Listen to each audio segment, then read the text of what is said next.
Instituto Nacional de Saúde Pública Timor-Leste e a parceria com a Associação Médica Timor-Leste, no Menzies Timor-Leste, se estão a sessão da HULUC, introdução com a pesquisa operacional da clínica, no pesquisa operacional da política no prática.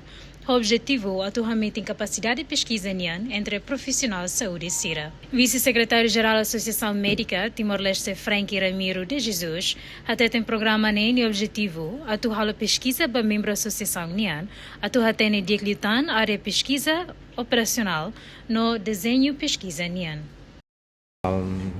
Ohin lorong Associação dos Médicos Timor-Leste, serviço mútuo com Menzies School of Health Research, kami organiza hela treinamento konaba introdução para formação pesquisa operacional clínica niniang tambah ita tene kata ko hire ita halo pesquisa ida que ita elabora desenvolve pesquisa ida precisamos atu iha aprovação ética. Então iha momento baloron segundo niniang se você tene konaba o sama atu bele aprende halo aplicação odi hetang aprovação ética niniang usi parte INSPTL niniang. Ia treinamento idanemos ia aproximação barak husi taninia mentor si taninia expert sira ne bemag durante lorong dua nin larang nomos ia semana oing ini larang itanini expert sira se fomos materia fomos conhecimento konaba saída uma pesquisa. Representante Menzies Timor-Leste, Josh Francis, até tem treinamento se ajuda médico Sira, ou insa atuar a pesquisa saúde, não espera bela foi ideias Sira, atuar força sistema saúde e a Timor-Leste. How espera katak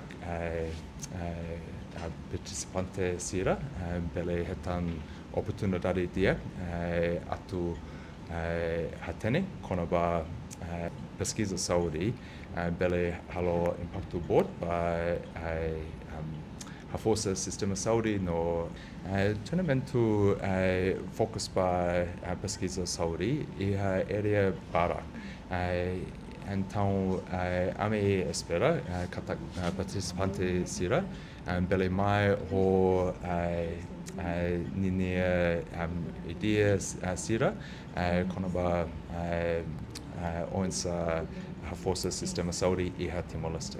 Então, how espera kata a minha focus bele ba